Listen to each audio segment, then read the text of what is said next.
Olá, boa tarde, tudo bem com vocês? Preparada para começarmos mais uma live aqui, a live da Eli. Hoje nós vamos contar com a participação da professora Ana Paula. A professora Ana Paula é professora de processo penal e, como nós havíamos anunciado, nós vamos conversar sobre juiz das garantias, né? E saber o que é isso, qual é essa nova instância que apresenta-se, né, no nosso sistema judiciário todo, né? E as alterações que ocorreram no nosso Código Penal, Código de Processo Penal e outras leis também. Eu gostaria então de chamar a professora Ana Paula, pedir para que ela solicite a entrar na live, para a gente conhecê-la um pouco melhor e conversarmos. Vamos lá. Conto com a participação de vocês, tá? Se vocês puderem mandar perguntas, esclarecer algumas dúvidas, estamos aqui à vontade, tá? Oi. Olá! Tudo bom? Oi. Tudo jóia, e você? Ai, que bom, tô ótima, graças a Deus, aqui protegida, né? Ainda não conheci esse vírus, não quero saber dele. Bom, até onde eu sei, eu também não peguei ainda, né? Espero não ter contato com ele antes da vacina. Não, a única coisa estranha, assim, que eu quero conhecer agora é o juiz das garantias. Gostaria muito. A gente viu que no final de 2019, né? Dia 24, engraçado essas coisas no Brasil, né? No dia 24, que é um feriado, né? A gente tem a publicação dessa lei, né? E aí acontece, assim, uma preocupação tamanha, né? No mundo jurídico, em função dessa nova condição aí que se apresenta. Fala um pouquinho sobre o que é esse juiz das garantias e por que ele causou, né, esse rebuliço todo conosco aqui no Brasil, né? Então, vamos lá. Bom, primeiro eu queria desejar boa noite para o pessoal que está entrando, professora Paloma. Oi, Paloma. A Bruna também entrou, a Bruna, que legal, nossa colega. Tem muita gente, ó. Viu, Musa? Já é musa do direito penal. Beijo, Paloma. Obrigada. Eu queria primeiro dar boa noite para o pessoal. O pessoal que vai fazer a prova da OAB, que está fazendo o curso, eu intimei todo mundo para estar aqui. Falei que eles só passariam se eles estivessem aqui assistindo a aula, porque eu vou ter que falar sobre isso com eles depois, né?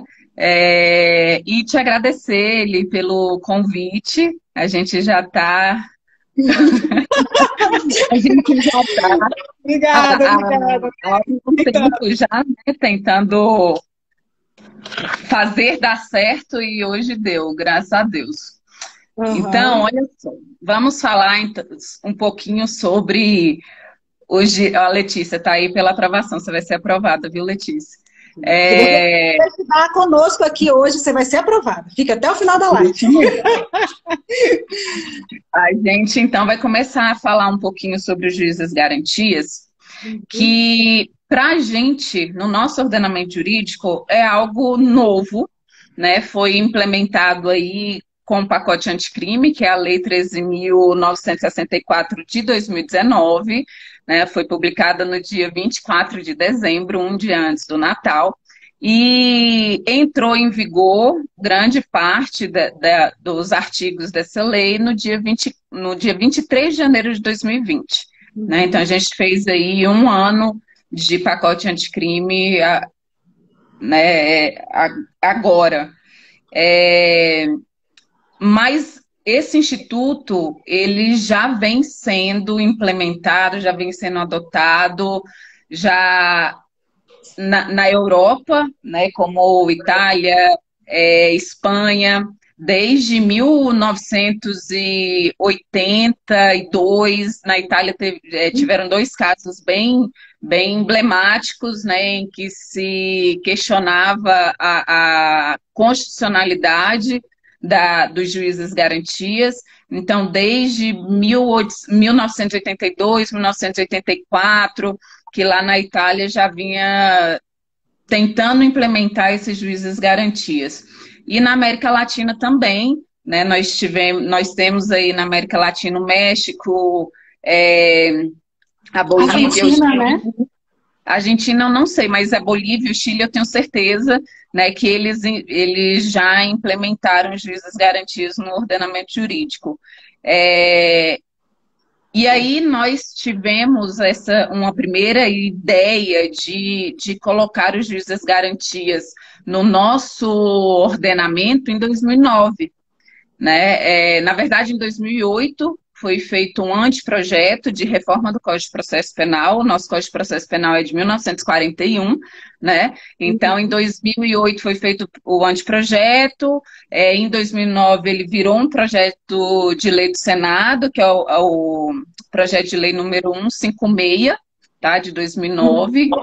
E já é um projeto velho, né? A gente já tem aí 12 anos de projeto, né? E ele trouxe nesse projeto essa ideia dos juízes garantias, tá? Uhum. E aí isso ainda está parado, esse projeto, né? Esse projeto de lei de alteração do CPP. E aí o juiz Sérgio Moro, enquanto ministro da Justiça, ele propôs uma série de alterações no Código de Processo Penal.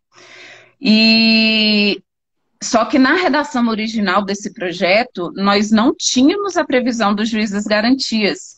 Inclusive, o Moro, ele não é a favor da implementação dos juízes garantias, não do jeito que nós temos hoje no nosso judiciário. Tá? Nós temos aí uma série de entraves para fazer valer, né, esse instituto aqui no Brasil.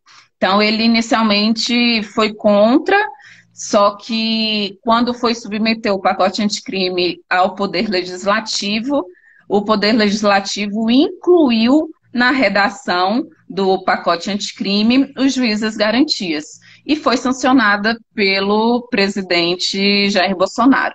Tá? Ana Paula, por favor, já que não é uma coisa nova, considerada nova, então, já que o Senado já tinha feito essa previsão, por que não foi implementado antes? Qual foi o entrave? Então, na verdade, nós temos vários doutrinadores que já falam sobre isso há muito tempo, né? Inclusive a tese, se eu não me engano, de mestrado ou doutorado do Aury Lopes Júnior é sobre isso, essa necessidade, e isso ele defendeu há 20 anos atrás, né? Essa necessidade de termos aí um sistema processual penal com duplo juízo. Um juiz responsável especificadamente pelas questões pré-processuais, né? Então, ele seria responsável somente pelo controle da legalidade da investigação, tá? E responsável também para a garantia dos direitos individuais do cidadão.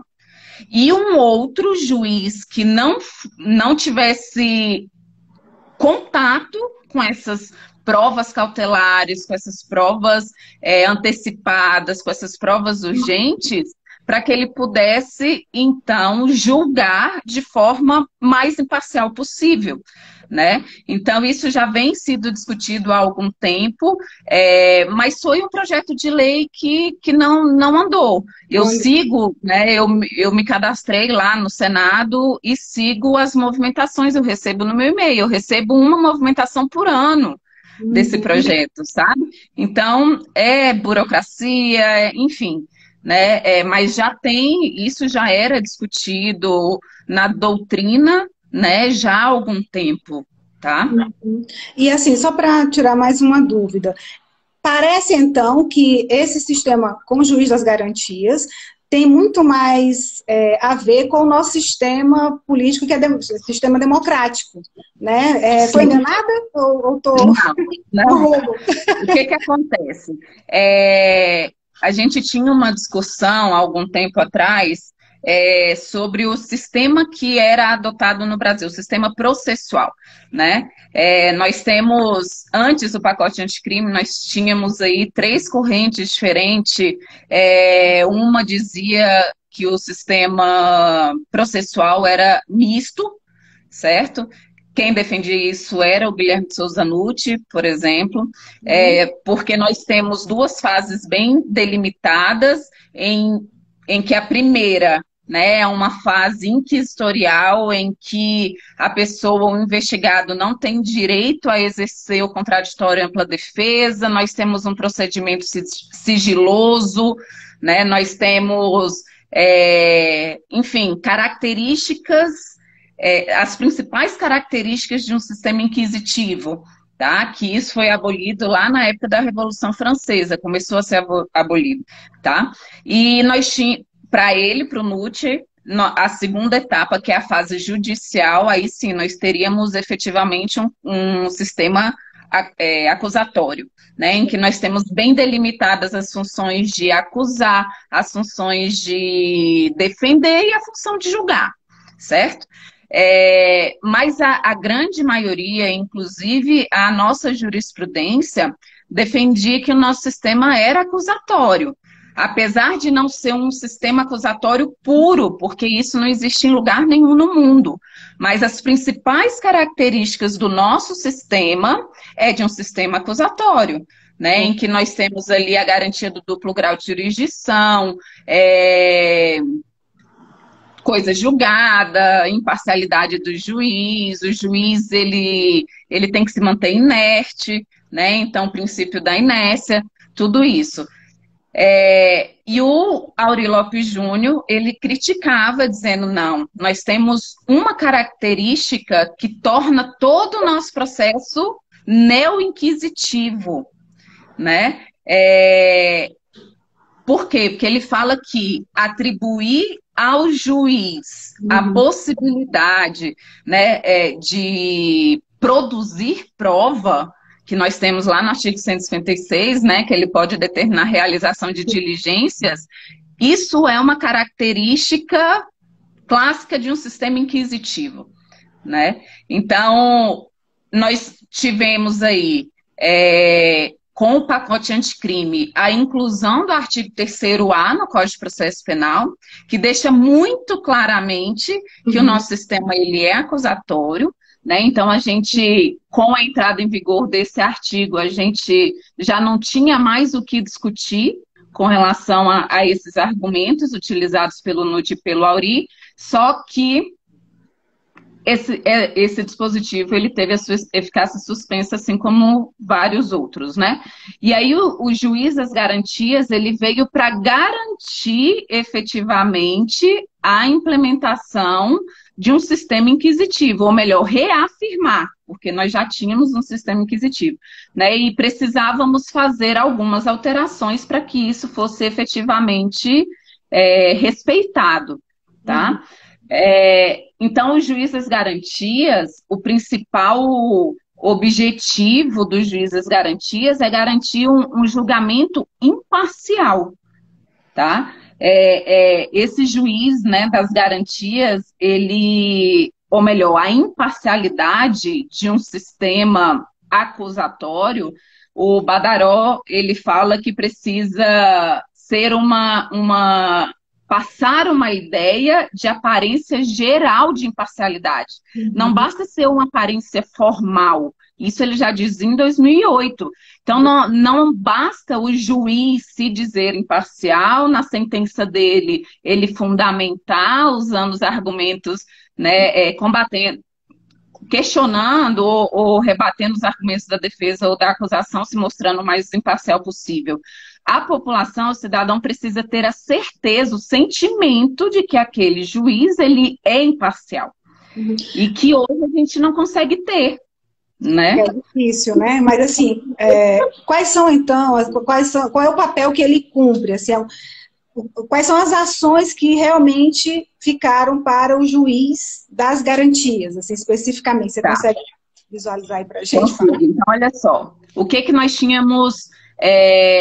eu vou te explicar primeiro o que nós tínhamos antes, tá? Do juiz das garantias. O que nós tínhamos antes do pacote anticrime? Nós tínhamos um processo em que um juiz se tornava, ou melhor, um processo não, um procedimento investigatório, né?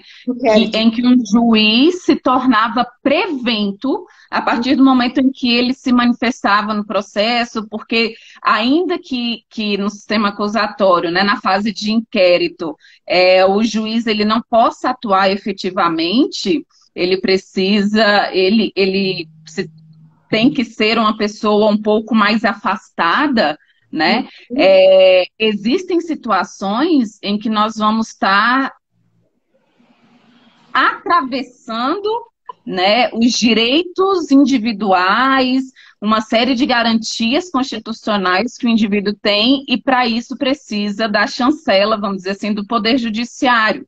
Entendeu? Então, ainda que no inquérito o juiz, em regra, não atue, para algumas situações é necessário que o Poder Judiciário autorize essa quebra, né, de garantias constitucionais, como, por exemplo, interceptação telefônica, busca... Então, essa quebra dos sigilos bancário, telefônico e os demais casos ficam, então, a cargo do juiz das garantias. Isso, é o que a gente chama de cláusula de reserva de jurisdição, né? Em que o juiz, ele precisa decidir, ainda que não tenhamos um processo em andamento, tá? Então, esse juiz, ele... A partir do momento em que ele recebeu ali do delegado uma representação de prisão preventiva, um pedido de interceptação telefônica, ele se torna prevento. Isso significa o quê? Que tudo que for decidido nesse caso passa a ser de responsabilidade dele, certo? Então, ele vai ter acesso ali... o MP acha que é necessário uma busca e apreensão na casa do investigado. Quem é que vai decidir? Esse juiz. E aí, depois que tiver finalizado o inquérito policial, o MP vem e oferece a denúncia para esse juiz, que já conheceu dessas provas anteriormente. Tá aí o porém, então, né? Assim, que deixa a dúvida. Não é? Qual é dúvida da grande problema? O MP tem conhecimento dessas provas, o juiz que vai julgar tem conhecimento dessas provas, mas o investigado não pode se defender ainda disso. Então, a gente começa um processo com o juiz que participou, não efetivamente, mas tomou conhecimento do que foi produzido antes da ação penal. E é natural, Eli, né? Existe uma teoria na psicologia social, que é a teoria da dissonância cognitiva. O que é isso? Eu até coloquei isso, eu e o Anderson, a gente escreveu um artigo falando sobre o impedimento do juiz que homologa o acordo de não persecução penal de não dar continuidade ao processo caso esse acordo seja descumprido, né? Porque, pensa só, o juiz, quando ele teve contato com essas provas antes do processo, ele está fazendo um juízo de valor, né? Ele vai analisar essas provas, ele vai analisar o que tem ali, até porque para ele deferir ou não esse tipo de produção de prova, ele precisa ter indícios de autoria, prova de materialidade, né? Isso. Então, quando a denúncia chega até ele já está praticamente com o seu convencimento formado. É contaminado, né? Está contaminado. Como é que eu vou dizer que o juiz médica, no caso. Como é que eu vou dizer que ele é imparcial? Né? Eu não consigo dizer que ele é imparcial. E aí essa teoria da dissonância cognitiva fala o seguinte: o juiz, ele vai agir de todas as formas para reduzir a sua frustração de expectativa. Então, por exemplo, por esse áudio aqui que foi captado na interceptação, me dá a entender que ele tem envolvimento, é o suficiente para dar início à ação penal, né? A tendência é que tudo que seja produzido na fase processual seja para garantir ou para confirmar essa expectativa dele.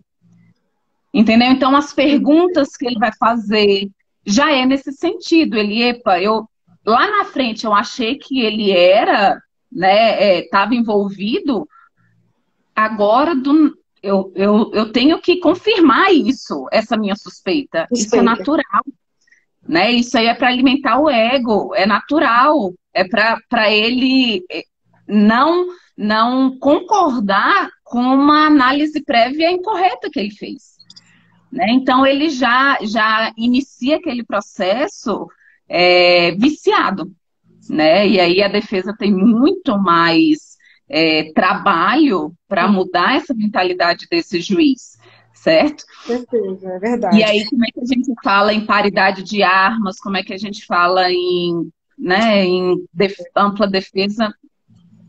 A gente não consegue falar nisso. Nesse caso, então, professora, quem decidirá sobre a prorrogação de prisão provisória e as medidas cautelares seria o juiz das garantias, caso Hoje, venha a ter, né, a efetivação isso. da lei, né? Todos os artigos. Então, aí veio o pacote anticrime com 18 competências. Tá? O juiz das garantias, lá no artigo 3º B, traz um rol aí de 18 atribuições do juiz das garantias e tudo na fase pré-processual. Então, por exemplo, pedido de prisão preventiva, quem é que vai analisar? Juiz das garantias. Hoje, de garantias. Tem um dispositivo que está sendo muito discutido, inclusive foi um dos dispositivos em que a Associação de Membros do Ministério Público impugnou bem na ADIM que eles, né, ajuizaram, que é sobre a aprovação, o MP precisa submeter ao juiz, né, o inquérito em que ele pretende instaurar, que ele quer que instaure, que o delegado instaure. Então, é praticamente uma autorização do juiz em instaurar um inquérito, né? E aí o MP alega que isso é inconstitucional, que isso fere, inclusive, o sistema acusatório, né? Limita um pouco, né, o trabalho. Compromete, eu não sei se é a palavra mais adequada, mas o MP fica um pouco de mãos atadas também, né? Esse, para mim, é uma das atribuições mais polêmicas que nós temos. Mas no resto eu não vejo muito problema, não.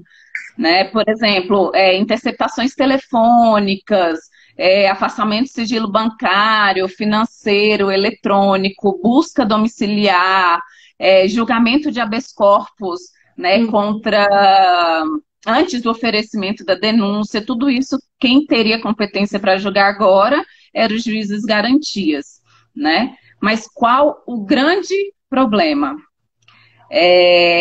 Lá no meio de janeiro, depois do ajuizamento de 3 ações diretas de inconstitucionalidade, o ministro, né, Dias Toffoli, ele suspendeu os artigos 3º B, C, D, E e F, certo?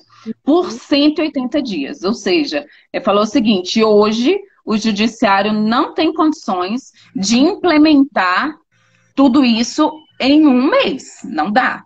Então a gente vai levar aí 6 meses para que todo o judiciário federal, estadual, possa se organizar para implementar os juízes das garantias. E aí, depois, um dia antes da entrada em vigor, veio o Fux e suspendeu não só o artigo 3º B ao F, mas também o 3º A, que falava do sistema acusatório, né? E alguns outros dispositivos do pacote anticrime, como o 28, que fala da questão do arquivamento do inquérito, tiveram outras suspensões por prazo indeterminado. Né? Então, hoje a gente tem a previsão no nosso código, e isso é importante ressaltar, ele, porque apesar de não estar, de estar com a sua eficácia suspensa, está no nosso código, então isso pode cair na prova da OAB. Olha nossa live, professora. Doutor Marlon, advogado também. Olá, doutor Marlon, tudo bem? Prazer tê-lo conosco. Aqui é professora e aluna, né? que gosta muito do professor e que a gente, de vez em quando, nas férias, a gente está aqui conversando. É isso mesmo. Garantia. Seja bem-vindo na nossa live. E assim, essa decisão do STF, né, os dois ministros, né, com essa preocupação extrema, né, porque eles realmente Uhum. extrema preocupação, de fato, com a sua experiência, que mais ou menos em quanto tempo a gente teria realmente condições de executar isso? Alguns anos ou alguns meses? Olha, com a pandemia tudo piorou, né? Mas assim, o Fux, não sei se foi o Fux ou o Toffoli, à época, criou um grupo de trabalho no CNJ para fazer, primeiro, um estudo. Sem dados, a gente não consegue implementar mudanças, a gente não consegue traçar estratégias. Então, foi feito esse estudo, eles tinham aí 20 dias, né, para trazer esses resultados para o CNJ, levar esses resultados para o CNJ, a fim de começarem a traçar estratégias para a implementação dos juízes garantias. Só que com a pandemia, tudo parou, né? Eles iam fazer uma audiência pública, inclusive em março do ano passado, para ouvir, né, todas as instituições envolvidas, né, OAB, MP, Defensoria Pública, a magistratura. Mas em razão da pandemia não foi possível. Então a gente está com tudo isso parado, né? Nós temos alguns dados já. Eu acredito que isso não demore muito para ser julgado, né? A nossa esperança é que isso não demore muito, porque a gente está numa incerteza jurídica muito grande, né? Está no nosso código, mas ainda não está valendo. A gente tem ainda muitos artigos contraditórios, então a gente precisa realmente que o STF decida sobre essa questão dessa constitucionalidade. Mas o que eu tenho percebido, né, nos operadores de direito aí, dos doutrinadores, é que isso vai ser considerado constitucional. Né? O grande problema é a questão logística, operacional para a implementação disso no Brasil. A estrutura, né, do Poder Judiciário, dos tribunais, né? Mas a lei, tem acho que não sei, um artigo, não lembro qual agora, mas que fala da possibilidade de ter um rodízio, né? Entre os juízes, onde tem na comarca apenas um juiz, né? Isso, ele tem lá no terceiro D.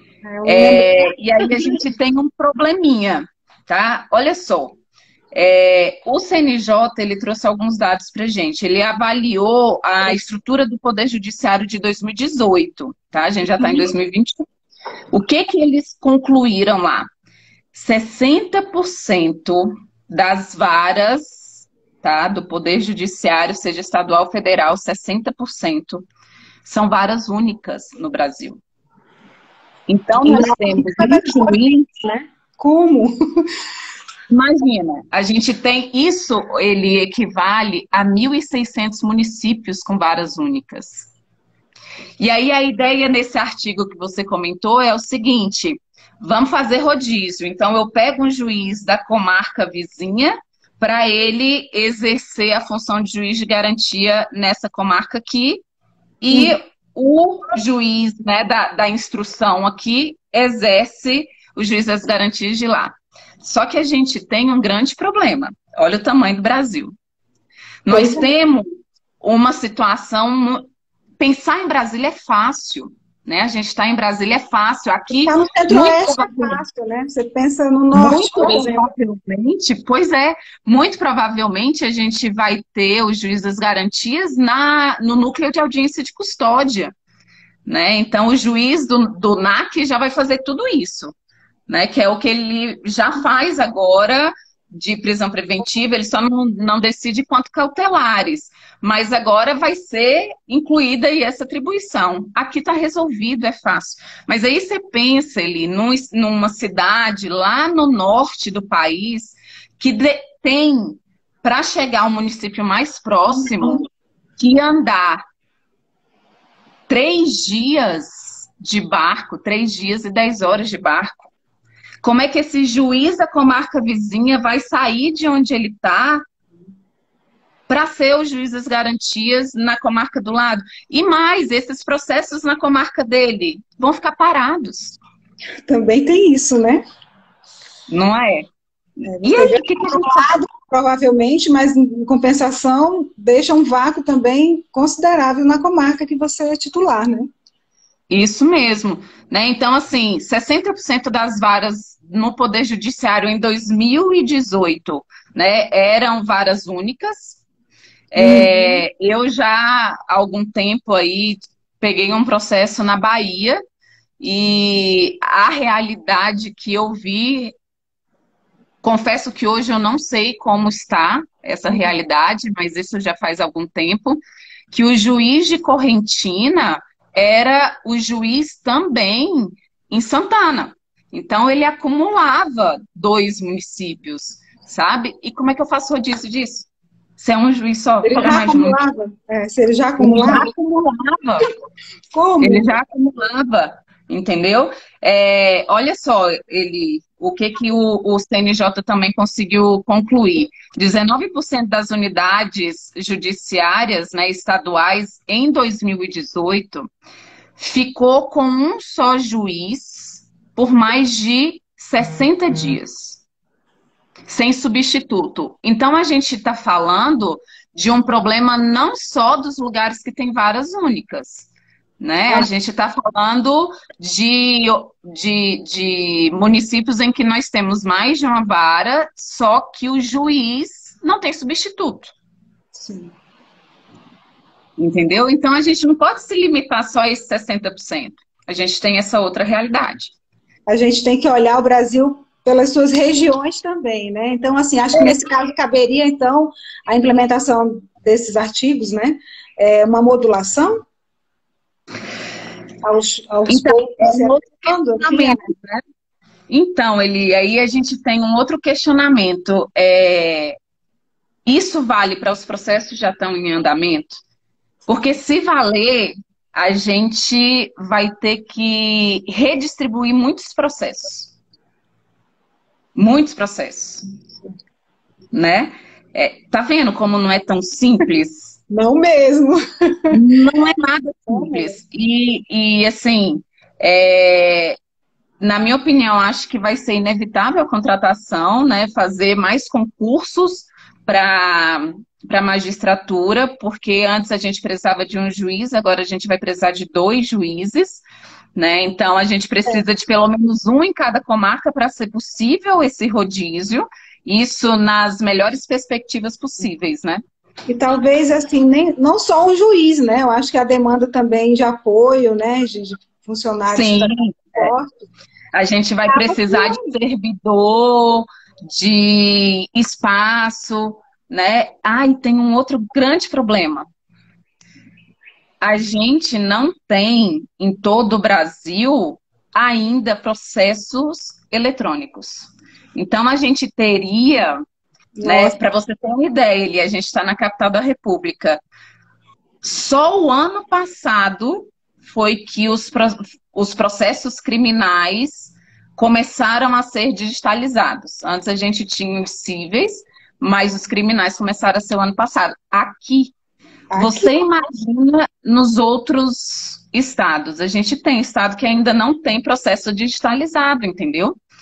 E aí a gente vai ter que pegar um processo, um inquérito, levar para um juiz, esse juiz decide, depois volta, aí vai para outro juiz depois, entendeu? Então, os principais argumentos, né, daqueles que não concordam com os juízes das garantias. Primeiro, e eu acho que é o mais difícil de ser resolvido, é o impacto financeiro nas contas públicas. Sim. Né? A gente vai ter... Tem o teto aí que foi estabelecido, que não pode ter nenhum aumento de gasto no sistema, né, no serviço público. Como é que faz? Pois a gente vai ter uma despesa sem fonte de custeio, né? A gente não sabe de onde tirar isso.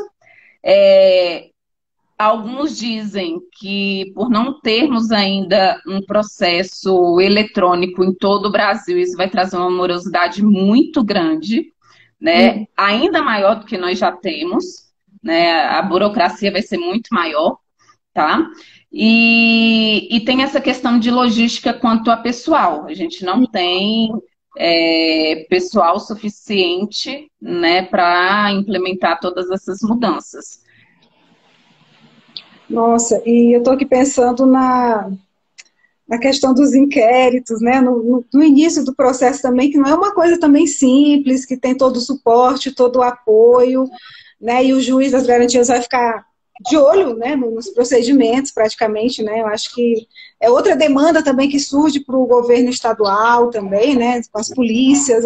Quer dizer, talvez eu esteja agora ampliando aqui o ângulo com o qual eu estou observando essa lei e vejo que não é um pouco tempo, não. Acho que vai demorar um tempo considerável para que possa ser implantado. Agora, assim, o que é interessante é que essa lei, assim, praticamente foi a data, a publicação e para vigorar foi 30 dias. Foi. 30 dias. Então, assim, parece que quem publicou não sabe o tamanho que é o Brasil e a realidade do Brasil, não é? Muito complexo isso. Muito. É um outro, né, uma outra questão. Não foi feito nenhum estudo, né, para dizer se o Brasil tinha condições de implementar isso. Foi publicada a lei, pronto. Agora vocês se viram para implementar, né? E eu, assim, sinceramente, ele não sei se quanto tempo, né, o judiciário vai demorar para conseguir implementar isso tudo. Aqui no Brasil, ou aqui em Brasília, eu acho que é fácil, é uma questão muito simples de organização ali, porque nós temos 2 juízes que ficam fixos no núcleo de audiência de custódia, né? Inclusive, nós tínhamos ele antes, isso é legal ressaltar, porque o ministro Dias Toffoli faz menção, né, na decisão dele, que nós já tínhamos implementado alguns centrais de inquéritos, né? Eles chamam assim. Nós já temos no Brasil, antes da lei do pacote anticrime. O que seria isso? É um juiz que já fazia a função do juiz das garantias, né? Então, nós tínhamos, por exemplo, na Amazônia, no Goiás, no Maranhão, Minas Gerais, São Paulo, lá nós já temos essa estrutura das centrais de inquérito, que nada mais é do que um juiz específico para cuidar dessa demanda pré-processual, né? Mas o resto não. O resto ainda não temos. Aqui eu acho mais fácil, mas para estados grandes, né, que nós não temos realmente um contingente suficiente para atender isso, vai ser bem mais complicado. Bem, caso a gente tenha a implementação mesmo do juiz das garantias, é possível fazer com que os inquéritos também que não foram concluídos a contento possa ser prorrogado o prazo para a conclusão deles? Como é que ficou essa questão dos prazos com relação ao inquérito? Então, nós já tínhamos um prazo estabelecido, né, no Código de Processo Penal para investigado solto. Então, para crime comum, né, o prazo seria de 30 dias e para investigado solto, né? Podendo ser prorrogado. E aí, com o juiz das garantias, ele vai poder prorrogar o inquérito, né? Então, o juiz das garantias, ele veio também para fazer valer o dispositivo legal que fala que a investigação, ela não pode, não o dispositivo legal, mas o entendimento de que a investigação, ela não pode perdurar, né, pelo tempo que a autoridade policial entender ou o Ministério Público sem que seja solicitada nenhuma diligência plausível, né? Então, o juiz das garantias veio também para tentar, né, minimizar essas arbitrariedades que nós ainda temos. Ou seja, continua tendo um prazo, né? Você pode prorrogar o prazo, mas há um limite, é isso? Uma vez? Agora que o juiz das garantias, ele fica vinculado, né?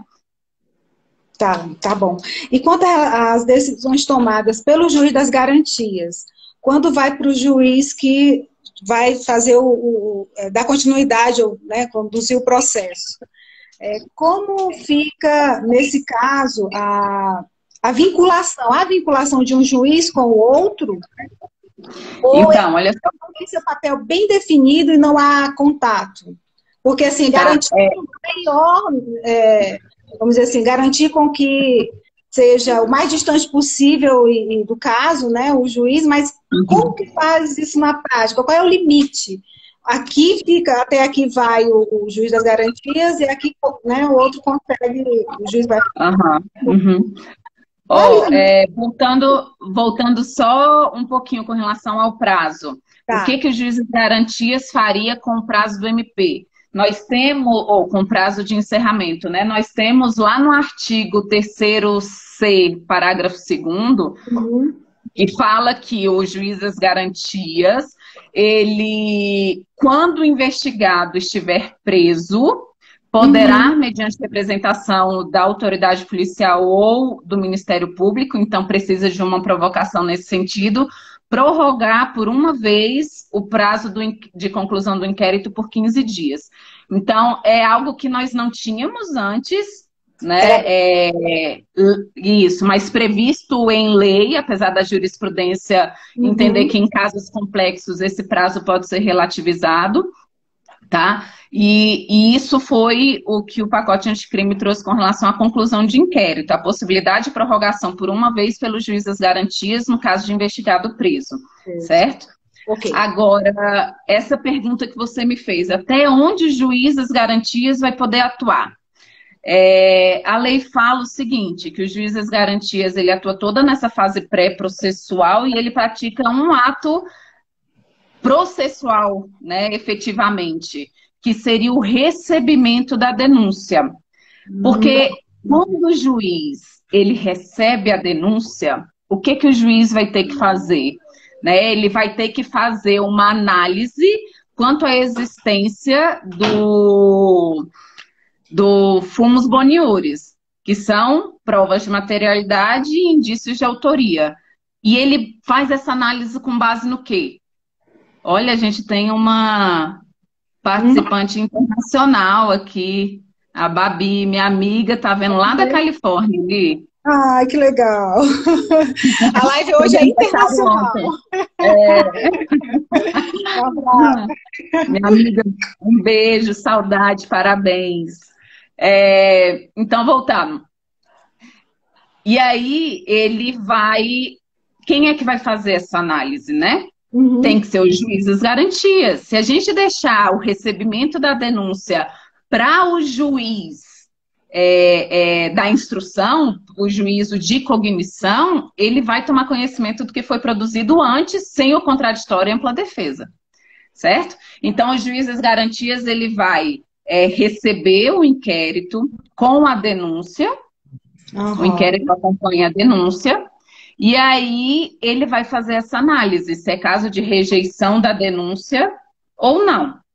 E depois ele vai mandar citar, vai apresentar a resposta à acusação, porque a defesa também vai rebater, né, a denúncia, demonstrando ali casos de rejeição ou absolvição sumária, que exige uma análise de prova, né? E aí o juiz, caso entenda pela continuidade no processo, ele vai tirar os autos do inquérito do processo, deixando somente as provas cautelares e as provas antecipadas, né? As provas urgentes, que não serão repetidas em juízo, né? Em razão da sua natureza, e vai enviar aquilo ali para o juízo de cognição.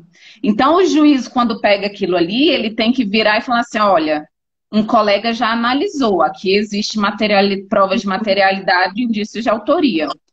Vamos ver o que vai ser produzido na minha frente. entendeu? Isso para mim é realmente confirmar o sistema acusatório.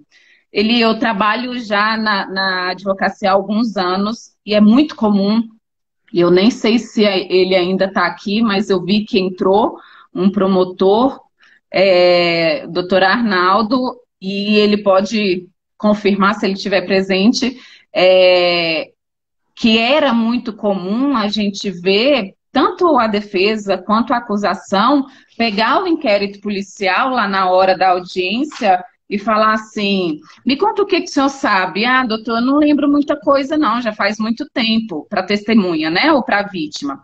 Aí ele, mas você foi ouvido na delegacia, você falou isso.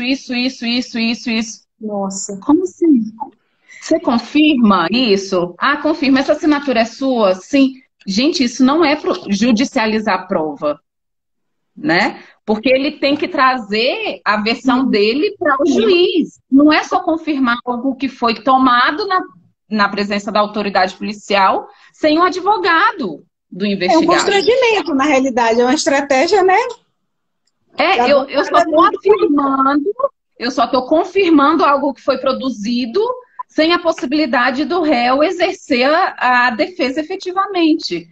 Né? Então, às vezes a testemunha nem lembrava mais do que tinha acontecido, mas falava assim, não, eu já vi testemunha falando assim, doutor, o que eu falei na delegacia é verdade, mas você não lembra de nada? Não lembro, mas eu sei que o que eu falei lá é verdade, se eu assinei é porque é verdade. Judicializou a prova? Eu não posso considerar isso uma judicialização. E aí, na fase de instrução, a gente não vai ter mais isso com os juízes de garantias, porque esses autos do inquérito não seguem com o processo. Entendeu? Só o que for não repetível. Aí sim, aí permanece. Nossa, olha só, a gente tem que esmiuçar mesmo, né? Conversar muito para poder saber a dimensão, né? E o papel desse juiz das garantias. Meio que assim, ele vai, de fato, fazer uma asepsia do processo inicial, né, garantir o que é realmente de importância jurídica, que vai contribuir, de fato, né, no processo. Quer dizer, é de fato necessário e condiz mesmo com o sistema democrático que a gente vive, né? Eu acho que é por isso que vários países conseguiram implementar também, né? A gente não sabe quanto tempo, se foi imediatamente, mas se a gente for buscar a história, talvez não tenha sido também imediatamente, né? Mas há decisão, né? Isso é importante, né? Para a gente evoluir também, né? Como sociedade. Sim. Até porque nada é estável, né? O direito também não. Não mesmo. Também não. E a sociedade pelo que eu vi, os argumentos de quem não concorda são basicamente por essa questão estrutural, logística, né? Eu não tenho como negar que um juiz que um processo, né? Uma persecução penal que nós temos duas fases com juízes distintos, vai estar garantindo efetivamente a imparcialidade do processo. Eu acho que esse argumento ninguém pode discutir, né? Porque o juiz vai conhecer efetivamente todas as provas naquele momento, na frente dele, com a possibilidade do advogado rebater, questionar, e não só o Ministério Público, né? E assim, de fato, não haverá processo penal, não haverá o processo, né, se o juiz das garantias não tiver feito a análise e chegado ao entendimento de fato que aquilo vai ter que ter o processo, a percepção, né? Então, é uma segurança a mais para, inclusive, advogados, né, que atuam no processo, eu acho que é importante também olhar por esse ângulo também, a segurança que isso traz para quem é advogado. Né?